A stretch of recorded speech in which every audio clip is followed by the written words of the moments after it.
Filipenses capítulo 4, versículo 6.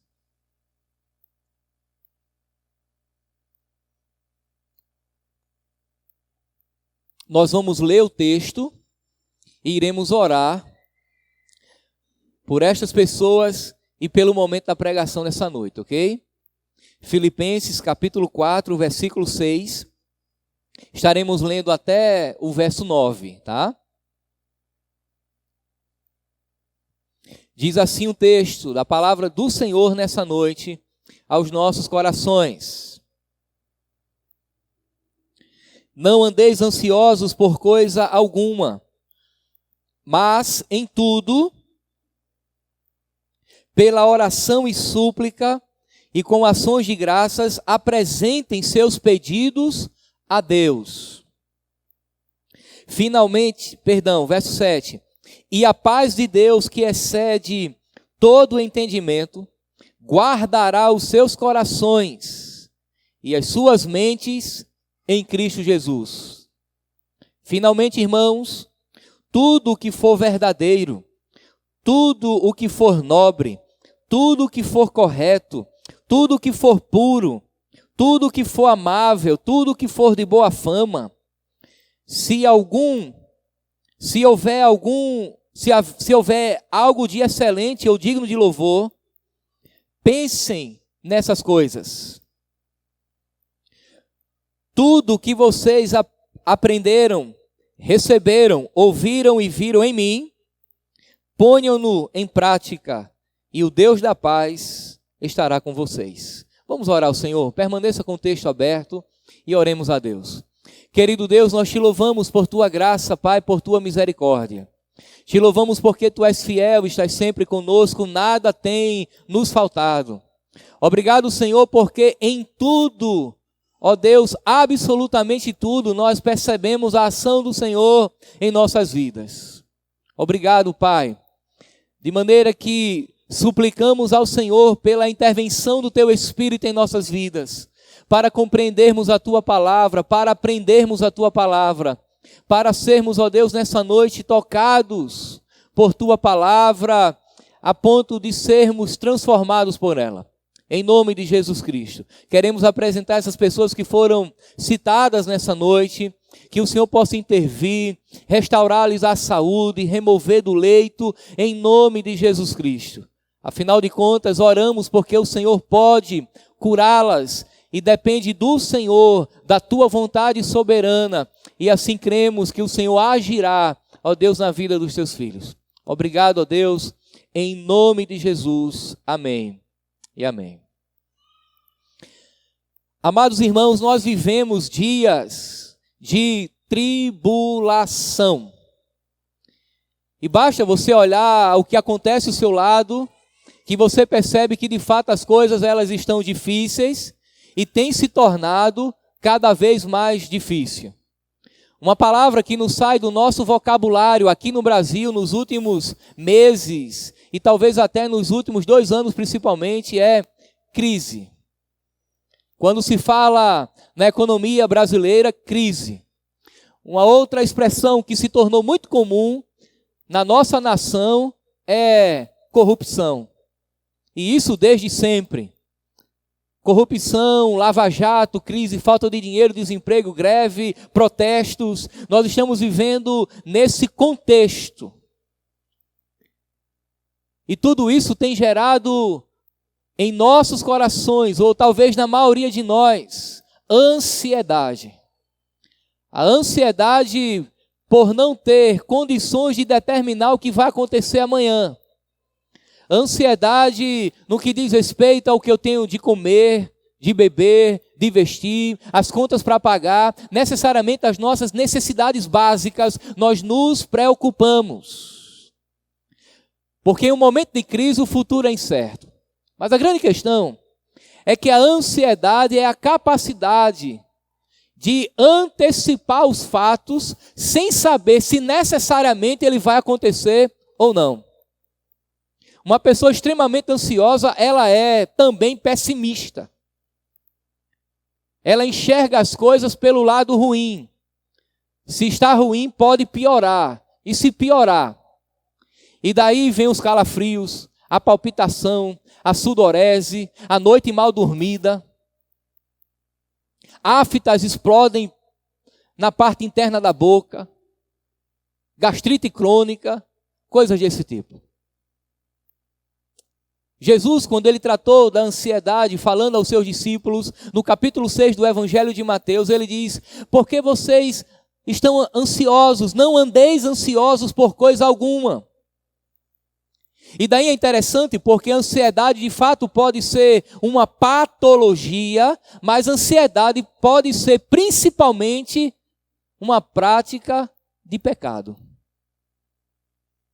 Porque Jesus, quando trata do tema, falando aos seus discípulos no Sermão do Monte, ele diz: olha, observem as aves do céu. Elas não plantam, elas não colhem, mas o Pai as sustenta. Observe os lírios do campo. Elas não costuram, mas nem Salomão em toda a sua glória se vestiu com tamanha beleza. Não são vocês mais importantes do que essas coisas?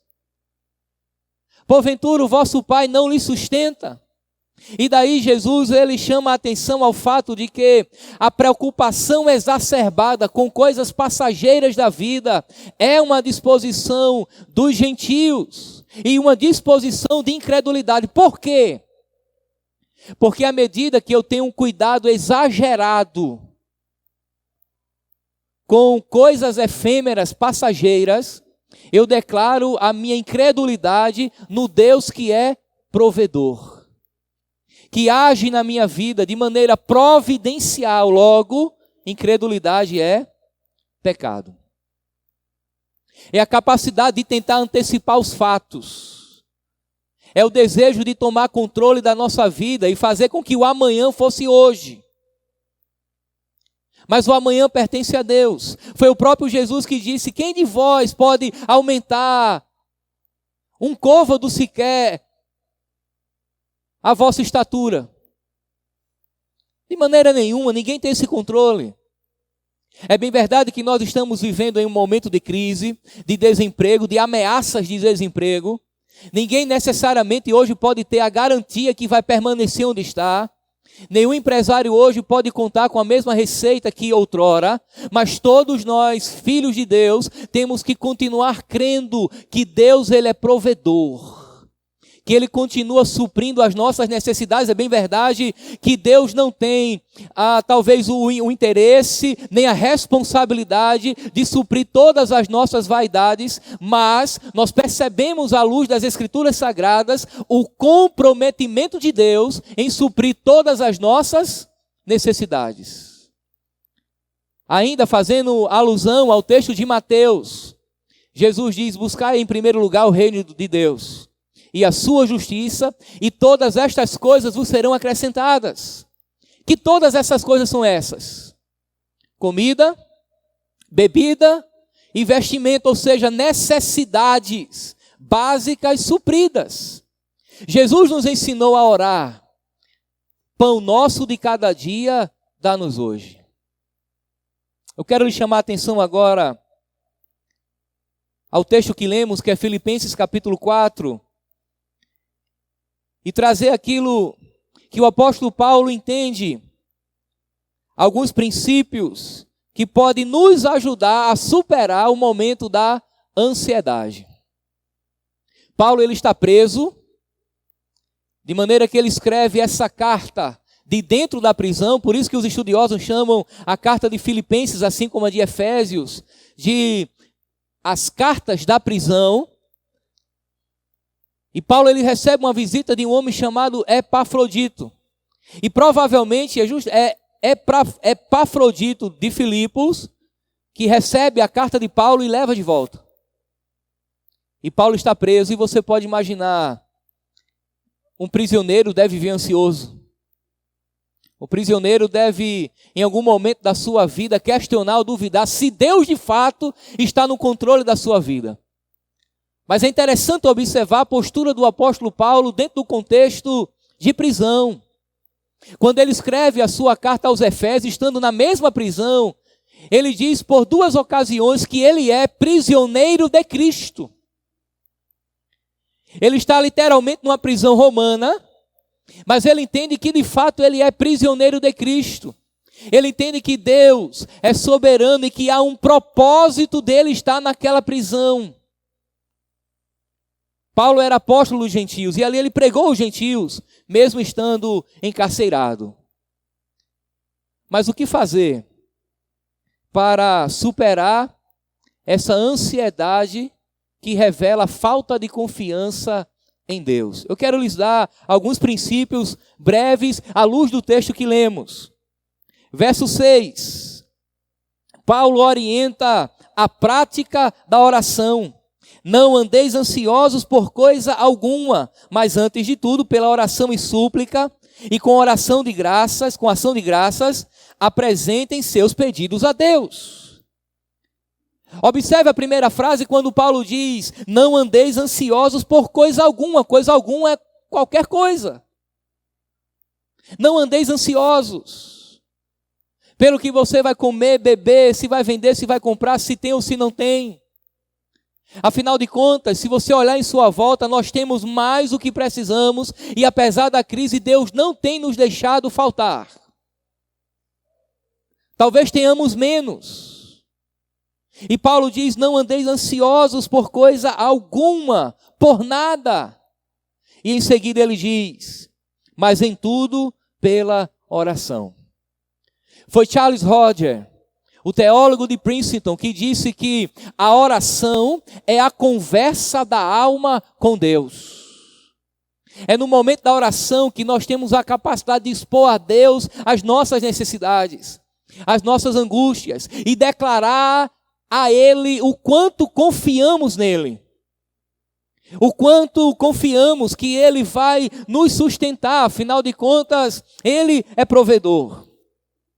Em seguida, Paulo diz, pela oração e súplica. A súplica aqui tem a ideia de uma espécie de um rogo, de um pedido, de uma oração insistente, calorosa, inflamada diante de Deus.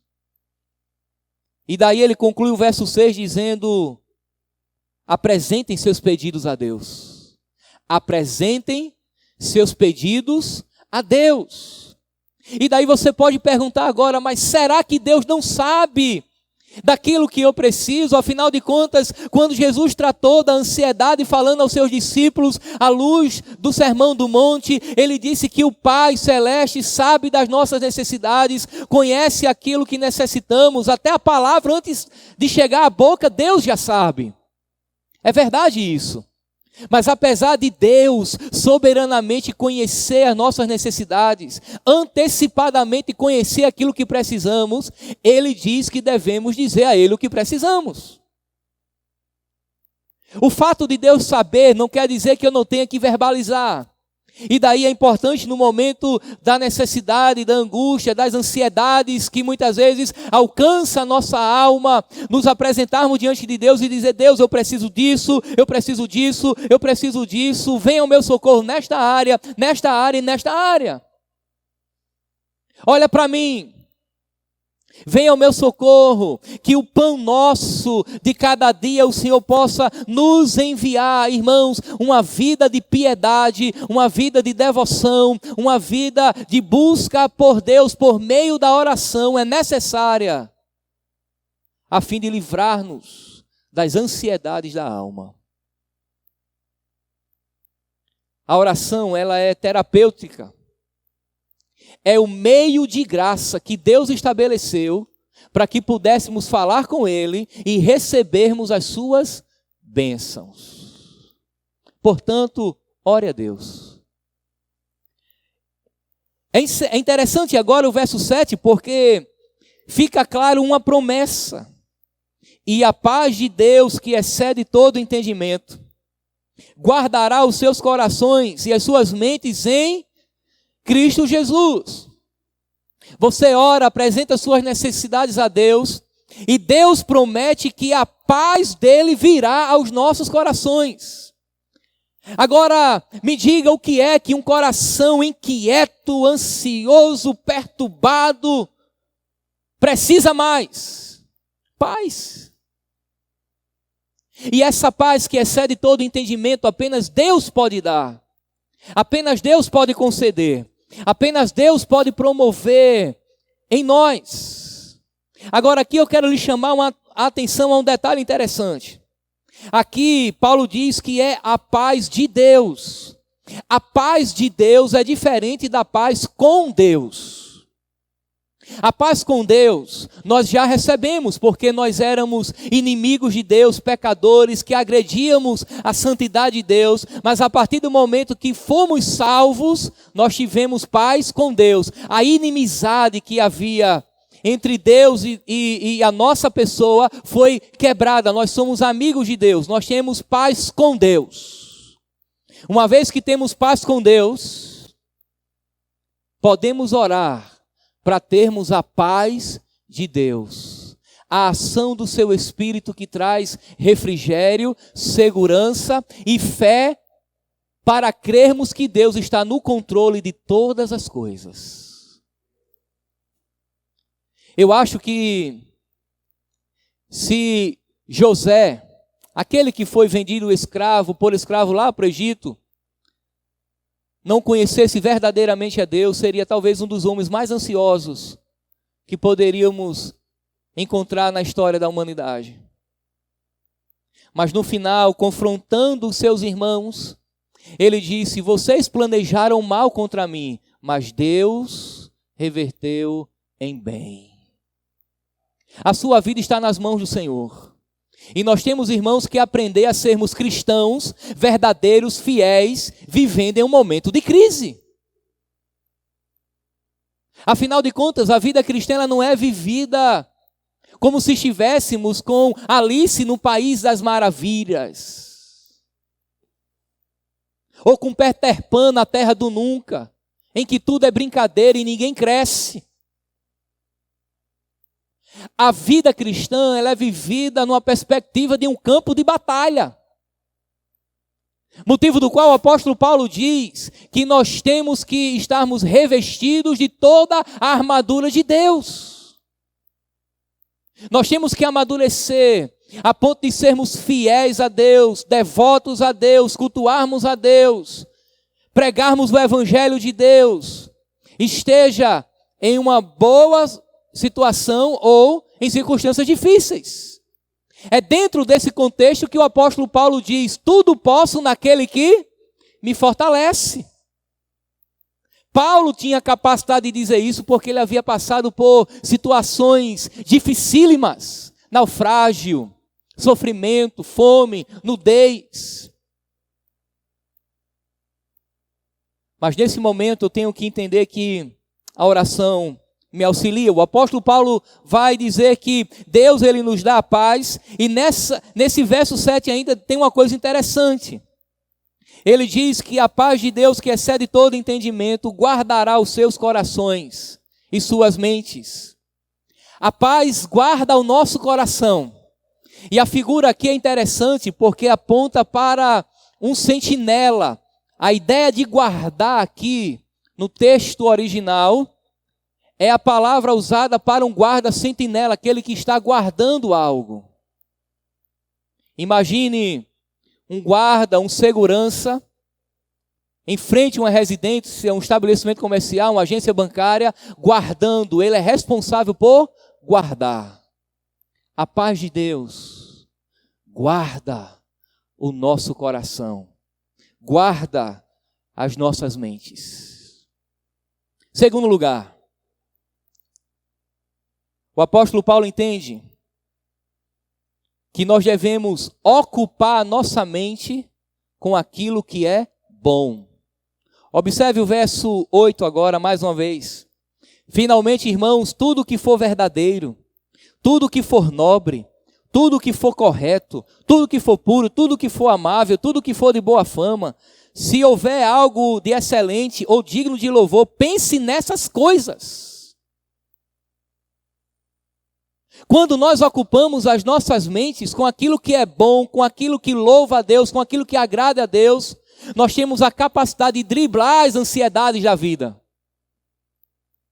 O contrário também é verdade. A ansiedade geralmente é produto da poluição da nossa mente, do desejar aquilo que necessariamente Deus não quer nos dar, de absorvermos com os nossos olhos, com os nossos ouvidos, imagens, conteúdo que necessariamente não glorifica a Deus. Eu não sei se você tem essa experiência, mas eu não tenho muita condição de assistir alguns programas policiais, principalmente quando fala de agressão a idoso e a criança. Eu não tenho muito estômago para essas coisas, me deprime. Porque se o conhecimento de Deus gera vida dentro de mim, me dá condições de viver alegre apesar das circunstâncias, ao contrário, alguns conteúdos que são publicados têm a capacidade de gerar tristeza, de deprimir o nosso coração, de gerar ansiedade. A situação já está difícil. Aí a gente passa o dia todinho na frente da TV, assistindo um programa de repórter policial onde só a morte, desespero, angústia, pestilência. Não tem condições de sair dali feliz. E daí eu não estou dizendo que você não pode assistir televisão, mas é necessário selecionarmos aquilo que de fato vai ser proveitoso. O indivíduo amanhece o dia, liga a televisão, no dia de feriado, ele fecha o canal de noite, ou no fim da tarde, e vem cultuar a Deus e acha que está tudo muito bem. A cabeça dele está recheada de conteúdo que necessariamente não glorifica a Deus. Ocupe a sua mente com o que é bom, com o que é louvável, com o que é nobre, com o que é correto, com o que é puro, com aquilo que é excelente. Busque alguma coisa nas dezenas de canais que você tem na sua TV a cabo ou no Netflix, que possa ali acrescentar algo, que possa ali aproximar de Deus, ou no mínimo, uma programação neutra que possa lhe levar a refletir em alguma coisa interessante.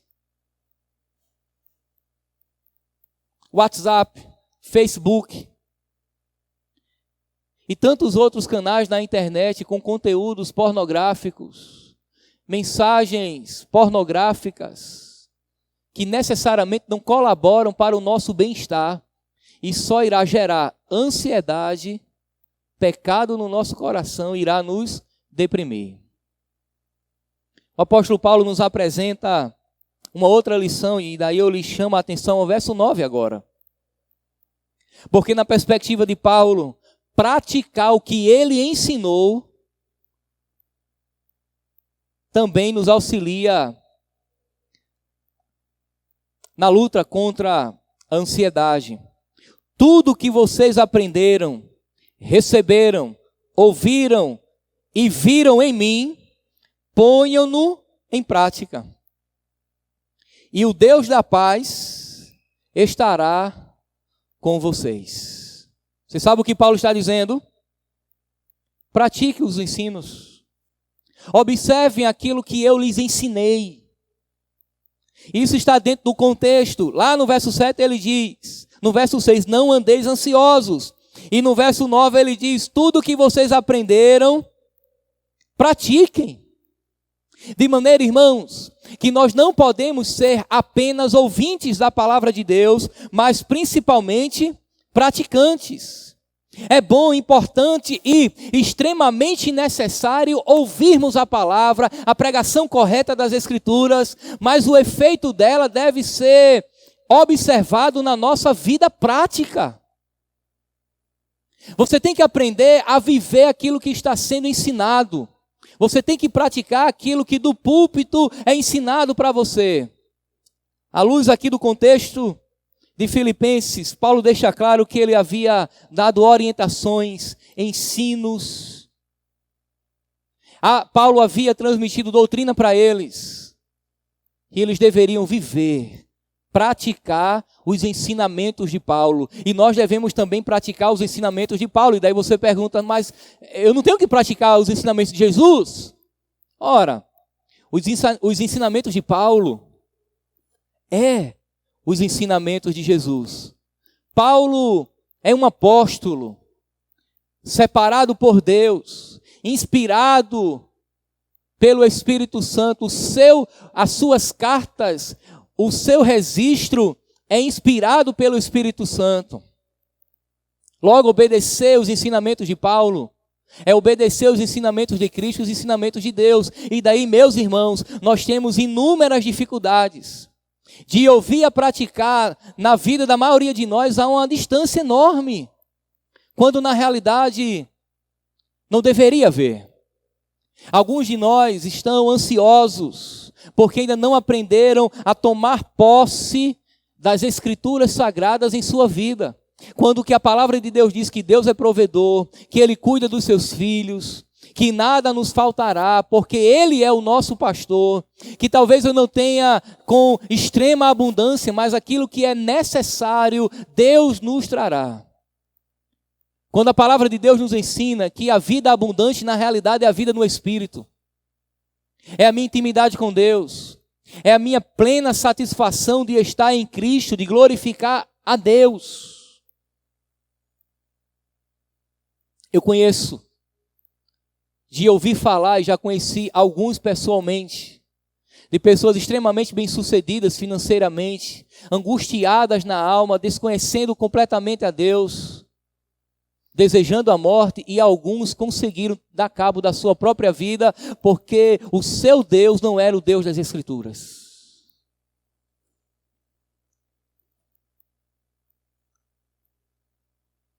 E daí nós não podemos permitir que a crise econômica, política, moral, ética que se instalou no nosso país abale a nossa fé em Deus a ponto de gerar corações cristãos ansiosos.